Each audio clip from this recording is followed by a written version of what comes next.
What's going on, everybody? Welcome back to the podcast for everything flag football and flag football officials. I'm your host, Zane, along with your other host, Ant. Hey, I say we're hosted by refs from all over the country. Today, Ant, before we get started with anything, I say we did want to have a little bit of clarification on a conversation that we had um, last episode. That if you want to go ahead and handle that one. yeah, for sure. So last episode we were talking about debunking some player myths, player statements and stuff, and we mentioned the basically, there's pockets, no hold. So we just want to clarify that. Of course, we did say that a hold is a hold is a hold. Doesn't matter if you're grabbing his socks or his dreadlocks; it's still a hold. But we do want to clarify that if you have pockets, it is very clear in the rules that pockets are illegal equipment. So if you start a play with pockets on, that will be an illegal equipment penalty as well.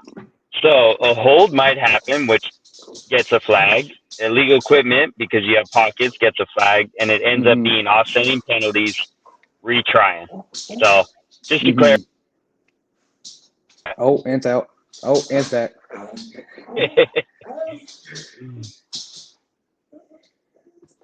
Cool. You good? Yeah, I'm good. Okay. Yeah. So basically, just pick up on what Ann said. You have two live ball penalties which do offset each other. So just wanted to come on here and correct that for the time being. Another thing is that we got a DM on Instagram asking for a clarification on a rule. So I'll go ahead and pull that up and tell you the scenario. So what happened was it was first half and there was 30 seconds left before halftime. Opposing team scores and calls a timeout before attempting the extra point. And the question was, does the clock start on the snap of the extra point or the snap of the next team's offense? I'll say the quick answer to that is the ball starts on the next team's possession. I say, and here in the rules, I'll go ahead and read it for y'all. It's defense gains possession of the ball on the following snap unless it is a PAT. So basically, clock does stop on a timeout for a PAT if a timeout is called, and the clock will not resume until the next offense's first snap. Gotcha. And that's basically regardless of first half or second half. Yeah, regardless, first or second half. Cool. All right. Well, I'm excited about our guest tonight. We're here live. Hoping viewers come on, listeners. But this is a very good friend of mine, a coworker in the official world. We first met at the Junior International Cup in Charlotte last year, and then we had the opportunity to work a whole weekend together in Orlando. And I tell you what, she was hustling up and down the sideline with me. We were going back and forth. I think I talked a couple weeks ago about how the speed of Florida flag football is so much more fast paced. It was me and her working that rec fives, non-contact, and it was you know, just nonstop hurry up offense. Nobody was scoring, but they sure were running up and down the field. And me and Tosh after that game where we were exhausted. So let me bring Tasha in and let her introduce herself a little bit. Welcome, Tosh. Thank you guys for having me. Of course, of course. How are So you doing So just again tonight? just go ahead and tell us about how you got into officiating and just a little bit of background about yourself. All right, so about in 2010, that's kind of where I got into officiating. I actually was at FAU at the time in school, and I actually decided to become a student official on campus doing working at intramurals. And for anybody who has ever gotten their start in intramurals, you know you don't just officiate one sport. You start officiating everything. So I was officiating all kinds of sports. Obviously, I wasn't good at them all, but that was just part of the job back then, making like $8 or $9 an hour, as a college student. So I started doing that. I my first sport was basketball, and as you know, basketball is my one true love. So I do still officiate basketball as well to this day. Um, But I got into flag football heavily during my time with NERSA rules. I started traveling, going to different tournaments, and then eventually I was able to use that officiating background and knowledge to kind of get me an internship at the University of South Carolina, working in their intramural program. And then I actually used that experience as well to get a free master's degree. So for anybody who wants to get into officiating, that's the route to go to get free education. But no, so I went to Austin Peay State University um, for a master's, and I continued doing that. I stopped basketball for a while, so I was really just traveling heavily, doing nursery tournaments as a clinician at that point. So I was helping them evaluate student officials, um, and kind of just never stopped from there. Honestly, I've literally been officiating ever since. I do play now a lot. I've kind of started to slow down since I'm in school, but a lot of people don't know that I actually got my start with flag football as an official and not a player first. Okay. I Mhm. will see which that's really not the normal for officials in flag football nowadays because a lot of people will play for X amount of years. Like Lance, I'm pretty sure he started what back in the '60s or something like that. Yep. Lance is old. Um, but I say he played for so many years and then he's been officiating for I believe it was 16, 17 now, right, Ant? Yeah, yeah, Somewhere around it's been a there. minute. Yeah, yeah. Um, but one of my questions for you is did you have someone as like a mentor in the flag world, or did you have someone to like help you pave the way as an official? Um, for your first question, kind of yes. It's not anyone specific, but like I said, for anybody who's familiar with the intramural routes and how they run their tournaments, as a student, when I'm going to those tournaments, I get evaluated by multiple people who officiate at all different kind of levels of basketball or flag football. So that kind of shaped me during the time that I was in college. Once I left, I kind of left put flag football on the back burner. I started playing more, but I stuck to basketball. And for those that want to know why, it's because I rather officiate indoors than outdoors, for obvious reasons. Uh, and then, like for flag football, I wouldn't say anybody specifically paved the way, like as an adult when I graduated, and officiating and being able to do things like the Junior International Cup and like the USA Flag Week and Warrior tournaments. But I will say that there have been a few key components in getting my foot in the door to those tournaments. People like Rob Keys, Ramal, shout out to him. People that are local that have kind of like helped me get my foot into the door. Um, all politics aside, Jason has allowed me to officiate plenty of his tournaments as well as Jacob. So nobody directly, but I've been able to kind of keep in contact with those people and just kind of keep my foot in the door officiating various tournaments throughout the year. That's awesome. That's and I just I appreciate your humbleness. I mean, you said you kind of just are continuing to do basketball, but you're a college official in basketball, right? Like, let's be real here. Like, I am. I mean, it's taken a long time for me to get there, but I mean, I'm very patient in everything that I do in life and also calculated movements because I'm back in school. So I would officiate flag football more if I could. Unfortunately, I'm not able to at this current time because things take precedence in life. Um, but no, I do actually officiate college basketball. Um, but we're gonna talk about flag football here, so let's keep it that way. okay. All right, cool. So we just want to get into the topic tonight. We got you here.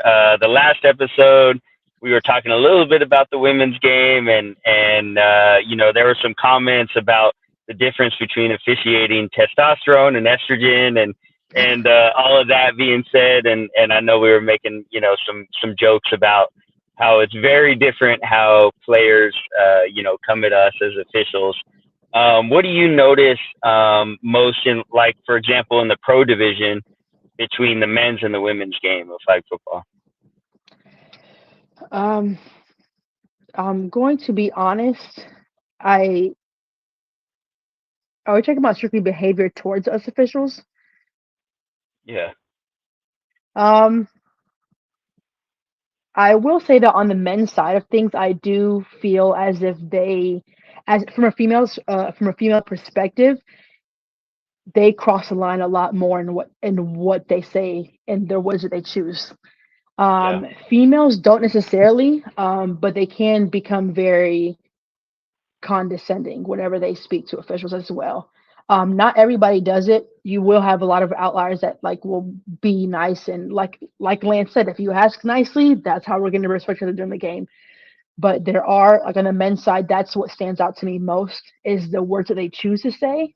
And then the women is just kind of, I guess, the attitude that they give when they say it. Do you? I know Pat had brought up the fact that like in flag football, it's very different from higher levels of football and other sports that players have access to us. Do you think that that plays a big role in it? I 100% agree with the comment that he made. And he brought up like different, having different like rules within the sanctioned events. Um, if I'm officiating a high school basketball game or a college basketball game, you can't just say whatever you want to me at any given time. I can give you Hmm. technical foul. You can get two technical fouls and you can be ejected from the game.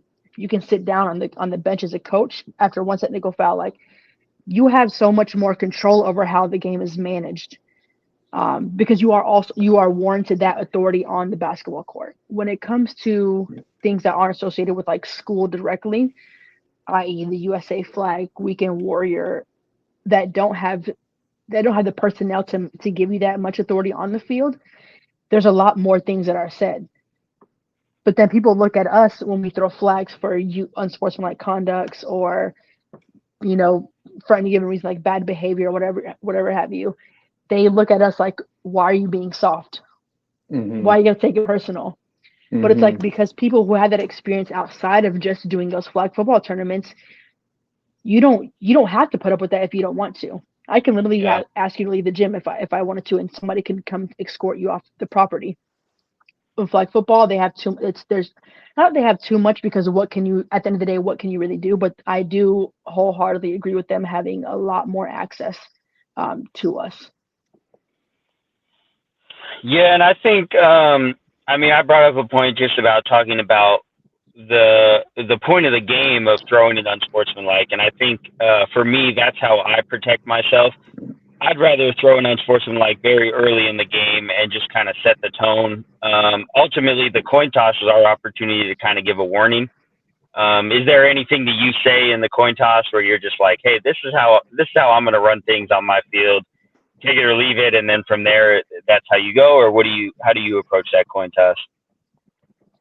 It honestly depends on the type of personality that I'm dealing with. Hmm. Um, if I am I like to be like straight and to the point. Like we're not having this. If you guys want to start acting a fool, we're going to start throwing flags to set the precedent, and then we're not going to be able to let you guys have fun. Because people, at the end of the day, whether you're a female or a male, they want to play how they want to play. They want to have that freedom to do so with their athletic abilities, and I do agree with that, but do it within the parameters of the game. If you want to start acting a fool, the flags will be thrown, and that's just going to how the game's going to be. But I do like to try to set that precedent beforehand so that it prevents them from, oh, okay, here's a flag. Yeah, she did warn us about that earlier. Um, Unfortunately, 9 times out of 10, do the captains in the coin toss go and relay that message to their players? No. Nope. Nice.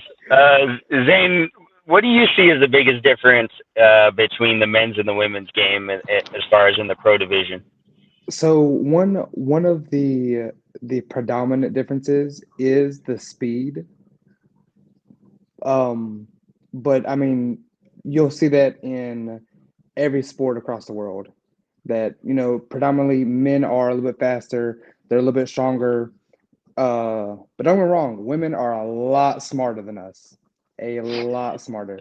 I say there was a team in Tampa this year, a women's team, and they just outsmarted the other team. It was 38-6, and the other team just got completely outsmarted. If if it was on a fair playing field, I 110% believe that a women's team could outsmart a men's team, no questions asked. But other than a big difference in speed, it's really just like Tasha said. It's the difference in the attitude. I will ref a women's game all day, every day. I hate refing men because I promise you, I will get yelled at, I'll get cussed at 10 times more than I would in a women's game. Because uh, women always come with me as an official with respect. Men are like, you're running this. No, you're not. I am. Watch this. No, I feel that. Tosh, as a player, do you come up with your own plays with your own playbook, or do you have a coach that helps with that for your team? So I used to actually play on a travel team where like there was legit plays already set. Because I've kind of taken a step back into playing, I kind of just do whatever feels good in the moment. If I'm being honest, I like to have fun. To me, like I'm out, like I'm not making money. Like the majority of people who play flag football, they're coming out of pocket. So I want to try to enjoy myself as much as possible with the girls that I have on my team. So I kind of just go with the flow. Yeah. I think something I notice a big difference between the men's and the women's game is the strategy in the red zone. I think men just look at it like, and I'm speaking in non-contact. I think they just look at it as like we just have to push our way, through the defense, and we're going to be Hmm. open. Where women really approach it like, what's the best play to score a touchdown in this? And I think that women will run a really amazing play out of the bunch that the defense just can't stop. And I've just Hmm. noticed that as a big difference. Well, Well, so to oh no, Zane's go no. point of view, with the women being smarter, they'll still try to also push their way through, but in a smarter way to where, as an official, they know that you're in a certain area. You might not. They might do it in a place where you can't see it, and they know that they're doing that. Hmm. Oh yeah.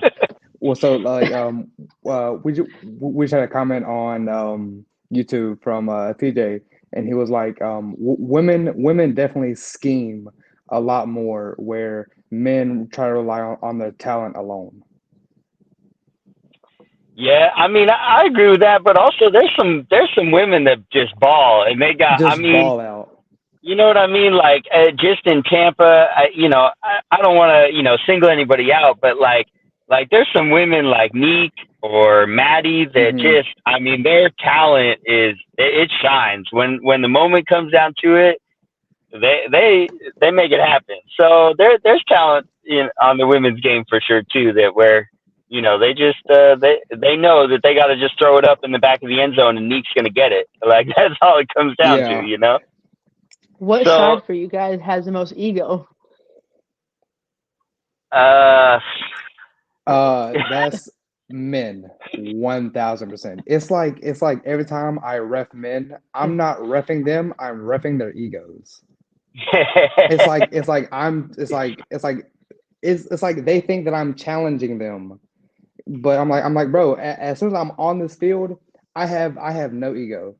I don't like anyone across the board, but a lot of men with egos, they take that personal, and I'm like, you can do yeah. you.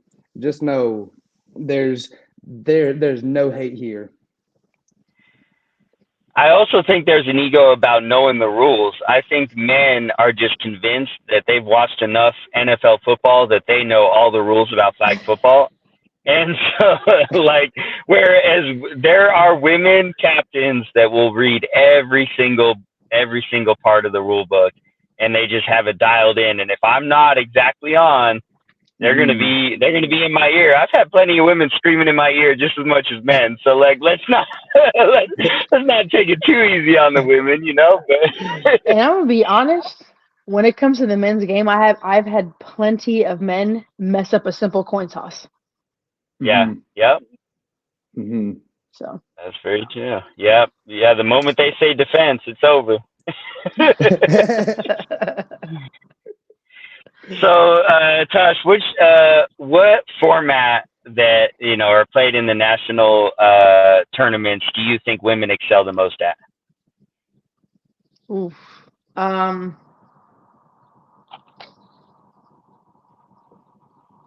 I haven't seen too much of it. I mean, I've only for the women's side, I've really only seen uh fives non-contact.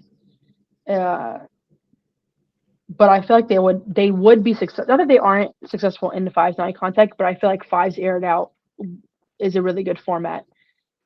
Especially because not all around the country not everybody plays fives. A lot of people Hmm. you have areas that are eight contact heavy that are in any format. Down south, we Florida used to be a sevens heavy state, but now it's shifted. But then you have all the NAI collegiate girls who are still playing 7-on-7. But I think that fives aired out with having the four downs. It makes transitioning process a little bit better for those who are trying to become more successful in the fives non-contact format. Yeah, for sure. What do you think, Yeah. Zane? Uh, Honestly, like thinking about it hard. Um, with a lot of out west, like in California and a lot of like Midwest, it is primarily contact, like eight contact, seven contact, nine contacts. Um, I think a lot of women excel at contact because I've seen a lot of contact teams play non-contact and contact, um, and a lot of them excel better in contact than they do in um, non-contact. I say I'm gonna pick on the team right fast, just lovingly. Lady Venom. I say they are one of my favorite teams to watch, but in non-contact, um, I'll say yeah. TJ was like Supreme, Lace Up, Mixed Breeds. I say all of them, who are primarily a contact team who also play non-contact. They excel a lot better at contact than they do at non-contact. Not because they don't know or understand the rules. It's just because of that in that they're so used to bodying up somebody that a lot of times they forget what format they're playing, and they just have that one incident of contact and a third flag. You throw the flag and they're like, "What's the flag for?" And I'm like, "There's non-contact." And they're like, "Oh, my bad, my bad." I definitely I would say that for a long time I thought that like women just had fives non-contact figured out, and it was just okay. Like there's finesse, they're so much smarter, everything. And then this past year, going having the opportunity to ref at Lynn Lewis, which is an all women's tournament, and being able to see eight women's contact with all the teams from the East Coast. And I tell you what, I came from contact. I was an eighth contact in the trenches. I was a lineman, O lineman, D lineman. I'm telling you right now, those women would have bodied me up. They would have made me look silly on the line. Like they just know what they're doing. So I get like huge shout out to the eight women's contact teams from the East Coast. Like, and I don't know all the team names and everything, but they were just I mean, that pro division. Oh, it was unbelievable. It was unbelievable to watch. They just really they know what they're doing, and also their coaches. I mean, in a way, they got a playbook and things like that. But there's a point where the QB on one of those teams was like, "No, coach, I got it from here," and she just took over, and and so like, I appreciate hearing that stuff on the sideline too, for sure. So but all right, so Zane, what is a format do you think that should be added for women? For women,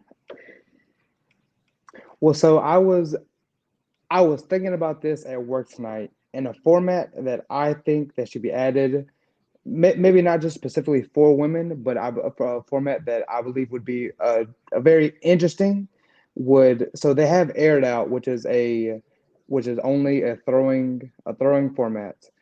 What if they had only a running format. So where everyone could actually show the finesse, show the speed. Um, so my idea of it was defense lines up at 7 yards, and then you have your line of scrimmage. So every play there's going to be a gain, but it is up to the defense to limit the gain of every play. And I think it would be a great format for players to show off speed and finesse. So you're talking about sevens rugby is what you're talking about right now.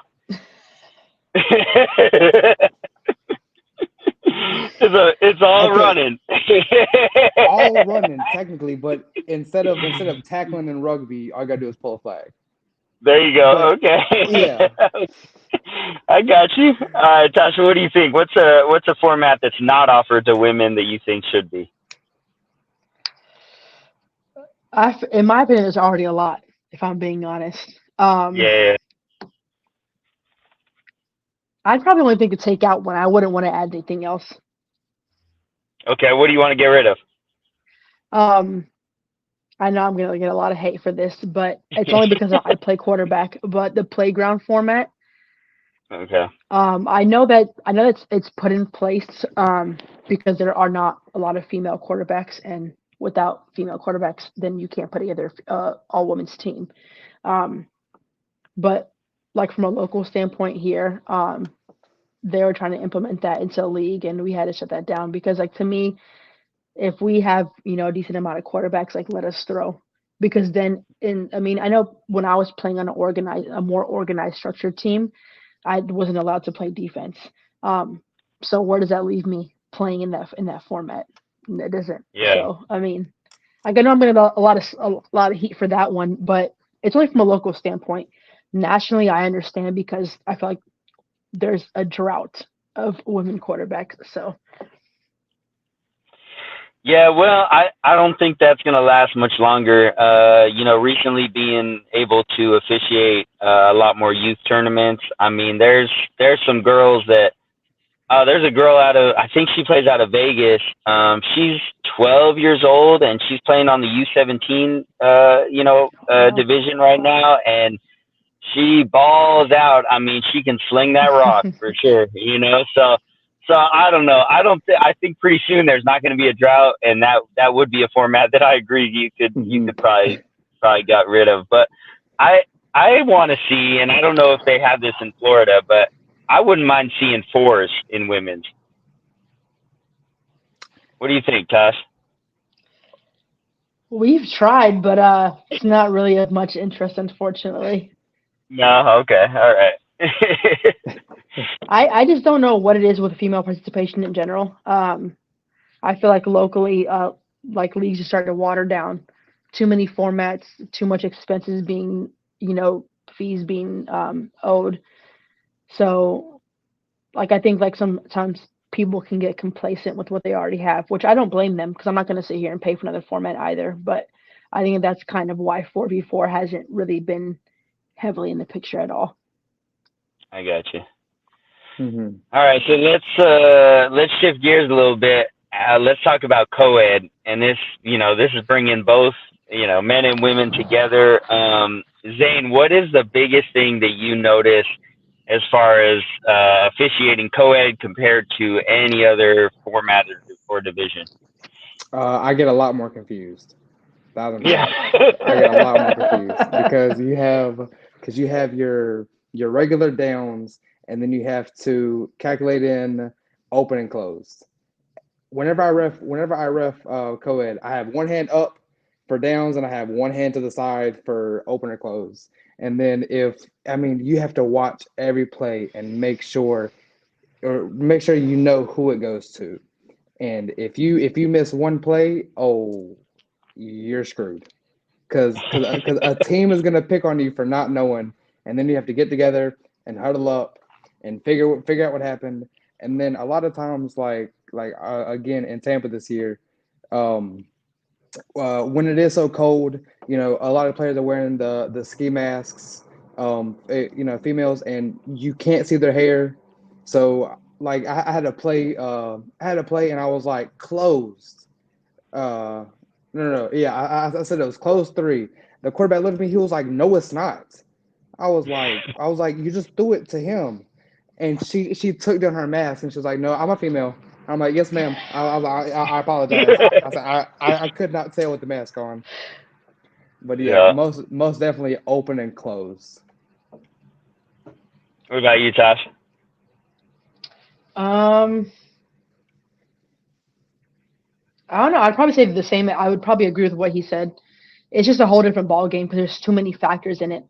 Like he said, with knowing what happens, like you literally have to break down the play piece by piece and person by person. Hmm. Because if that team is a run and gun team and they pitch it four different times, you have to know who actually received the ball first, and depending on where you're officiating it will matter. Some it doesn't, but you know, then the quick math comes into play because you have to add nine, then you have to or seven or six or whatever have you. And let's be honest, quick math is probably the least important thing to us when we're Hmm. officiating a game. That's Yeah. why we write it down. But yeah, just the multiple moving parts, honestly. Hmm. Yeah, no, for sure.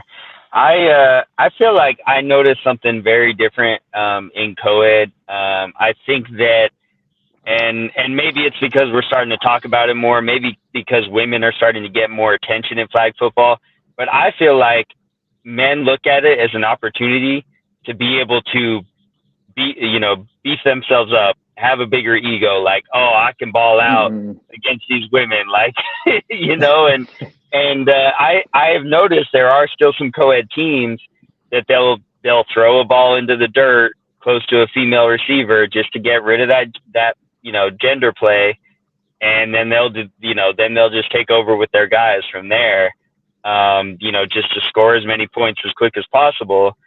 I feel like the good co-ed teams, it really comes down to how talented are your women, Hmm. or do you have a female quarterback? Because then you're open the entire time. So there is a lot of strategy. I feel like more strategy in co-ed. But yeah, I just noticed that as well, where I worry a little bit about, okay, like, are guys so much interested in trying to prove themselves in this format? Is somebody going to get hurt? Hmm. So I would that's something say I noticed. I would Yeah. say speaking of someone getting hurt, a lot of things that you do see in co-ed is guy to girl contact. It may be incidental contact, but a lot of times if a male is going for a female's flash because she has the ball, and he tries to slow his momentum, but he can't fully get there, you will see a little bit harder contact, and that's just something that I always have a little bit harder time as an official throwing a flag on that because yes, it is how do I put it? Yes, it is harder contact, but at the same time, it's a little bit more incidental. So that's also a little bit of a gray area in co-ed is a guy on girl contact, whether it's or and 90% of the time it is incidental. No, for sure. Yeah, but I have noticed though in general, I think co-ed is just that's a great way to get more people involved, and Mhm. I eight's eight's co-ed screen is a little strange to me. Tasha, you play that at all? No. Yeah. It just, yeah, I don't know, that just seems like it's a full field, and I don't know, maybe that's a Texas thing or so. I can't wrap my head around it. If I gotta officiate it, I will, but it just seems like fives co-ed is so much smoother. Yeah, of course the open and close doesn't reset on first down, but you're going three to mid, three to score, and so generally speaking, it goes a lot smoother in that. But yeah, eighth co-ed just kind of boggles my mind. Out here in California, they do eighth co-ed on the beach, which I'll tell you right Mm. now, I will never officiate a beach flag football game because I'm not I'm not doing all Mm. that at all. Mm. So they can have fun with that for sure. Tasha, they I got get beach flag in Florida. Absolutely not. That I've heard. I don't think so. What were you gonna say, Zane? I will say I get tired enough running on grass. I could not do it in sand. That You know what that I would mean? kill me. Yeah. So Tasha, what are you? What's the next officiating gig you got going? What are you looking forward to coming up? I honestly don't have anything coming up. Oh, I no, I'll be in Miami. I'll be doing There you USA go. Flag. Hey, yes, ma'am. Scheduled to officiate that. I was gonna have something come up after that. I don't know if I can speak on that, so I probably just won't. Um, but I'm done with basketball season, so now I'm gonna be just heavily doing flag football when I can, traveling when I can. Um, and then I also, on a side note, I graduated from school, so that'll free up even more time that I can allot to officiating flag football, and not have to worry about getting homework and stuff done, which is a pain. But yeah, I'll be out there officiating more, playing when I can, but Hmm. more so developing as an official. Yeah, for sure. Well, cool. Yeah, Miami should be fun. I've never been to Miami before, so I'm excited for that. Just Hmm. in I don't know how people like talk about the different coasts or sections of Florida or whatever, but I've only been to Tampa and Orlando, so I guess Miami's next. Yeah, So Miami's a whole different breed, whole different monster. I mean, in Orlando, we got a little taste of it where I think it was like the Forest Championship that I did, and the entire championship was in Spanish. And so I was having fun with that. Every time I threw a flag, somebody was calling me Poppy. Like, so,